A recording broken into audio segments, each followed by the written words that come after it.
You know, right in the very heart of historic Paris, there is a building that honestly looks like it crash-landed from another planet. It's this explosion of colors, steel and glass, with all of its guts, its pipes, its ducts, its escalators, just hanging out on the outside for everyone to see.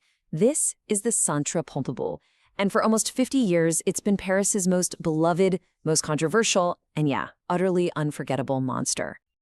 When it first opened, let's just say the critics were not fans. A major newspaper actually compared it to the Loch Ness Monster. I mean, can you believe that? Others called it Our Lady of Plumbing or an oil refinery. It was a total shock to the system, this deliberate provocation planted right in the elegant, stone-clad center of the city. But this so-called monster was about to change not just the Paris skyline, but the entire idea of what a museum could even be. To really get the shock of it, you have to picture the scene. The Pompidou was in the Beaubourg neighborhood, an area just steeped in centuries of Parisian history. I'm talking classic Haussmannian buildings, ancient churches, and then there's this thing, a structure that literally wears its skeleton and its organs on the outside. It wasn't just different, it was the absolute opposite of everything around it. The architects called their design an honest gesture, but also a bit impolite. My favorite description they used was a polite disruption, which is just a perfect way to put it, right? A cultural spaceship touching down to gently shake things up. And the most important part, unlike every other proposal, they left half the land open for a public square, a piazza that slopes down, inviting the whole city right inside. This wasn't some fortress for art, it was meant to be a living room for Paris. So, you're probably wondering, how in the world did a vision this radical ever get the green light? Well, to answer that, we've got to go back to a moment of huge social unrest in France and a president who wanted to respond not with force, but with culture. So, it's 1969, just 1 year after the massive May '68 student protests. President Georges Pompidou decides Paris needs a new kind of institution. He didn't want another stuffy, intimidating museum. He wanted a vibrant, buzzing hub for art and literature and music that would be open to absolutely everyone. He really saw it as a way to heal the city and put Paris back on top as the world's cultural capital. So they launched this huge international competition, and get this, a staggering 681 entries flood in. And who wins? Two young, pretty much unknown architects, Italy's Renzo Piano and Britain's Richard Rogers. They were, in Piano's own words, just kids. Can you imagine that? Beating out hundreds of famous firms with this wild, futuristic idea. The jury, which was led by the legendary designer Jean Prouvé, took a massive leap of faith. Their partnership was just electric.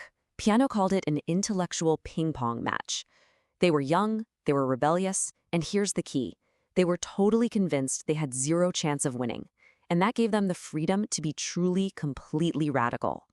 They weren't trying to build a monument. They wanted to create an event, a happening, a place where culture was actually fun and for everybody. And their central idea for making this happen was, well, it was revolutionary. They decided to turn the building completely inside out. What's so cool is that the original idea wasn't just about art. It was about information. The competition actually called for a giant, living information processing system. So the architects took that idea of a cultural factory and just made it totally literal. They designed a flexible machine for culture, where the machinery itself was the main event. The logic behind it was brilliantly simple. Okay, first you take the entire structural frame, the skeleton, and you move it to the outside. Then you take all the functional stuff, the guts, the plumbing, the air conditioning, the electricity, and you put that on the outside too. And what does that leave you with? The inside becomes these enormous, wide-open floors, totally free of columns or walls. It's a space that you can change up for any exhibition or event you can possibly dream of. And to make this wild machine easy to understand, they gave it this simple, fantastic color code. Just like you see here, blue is for the air systems, green is for water and plumbing, yellow is for all the electrical circuits, and, most famously, red is for us, for moving people around in the escalators and the elevators. The building literally teaches you how it works just by looking at it. And right here, you can see how that all came together. These complex, almost chaotic-looking drawings were translated directly into a 3D, color-coded reality. That facade isn't just decoration, it's a working diagram of the building, a living machine buzzing with activity for the whole city to see. So, the machine was built. The critics, as we know, absolutely hated it. But what about the people of Paris? While the critics were busy coming up with new insults, something amazing happened. The public, they fell in love with it. They didn't see an oil refinery, they saw a new town square. That piazza immediately filled up with street performers, artists, and just crowds of people hanging out, drawn in by the building's magnetic, playful energy. It became a destination all by itself.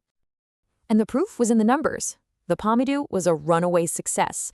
In just its first 20 years, it pulled in over 145 million visitors. That's more than 5 times what anybody originally predicted. It wasn't just a museum anymore. It had become the new heart of Paris.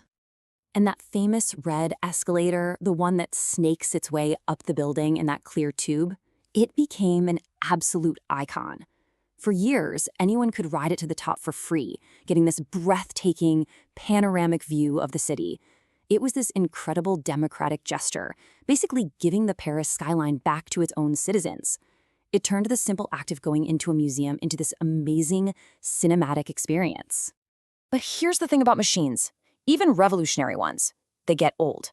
And now, after almost half a century of non-stop use, the Pompidou is facing its biggest challenge yet, a complete shutdown for a massive renovation. So this is the big question, right? For Paris, for the art world. What happens when a city's cultural heart has to stop beating for 5 whole years? Okay, so starting in late 2024, the center will begin to wind down, and then it's going to close completely at the end of 2025. And it's not scheduled to reopen until 2030. Now, this is absolutely essential work. They've got to remove asbestos, modernize the entire building, and make it way more energy efficient for the future. But the museum isn't just going dark, no way. Instead, it's launching this really ambitious program they're calling the Constellation. The whole idea is to take the spirit of the Pompidou and spread it out across France and even across the world.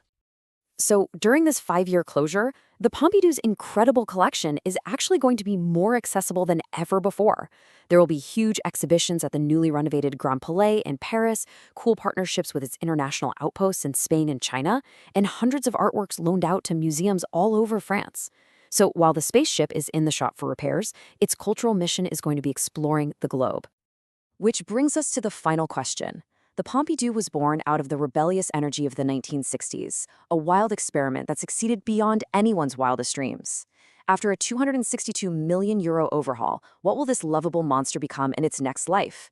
The real challenge will be to modernize the machine without losing that rebellious, joyful spirit that made everyone fall in love with it in the first place. We'll all have to wait until 2030 to find out.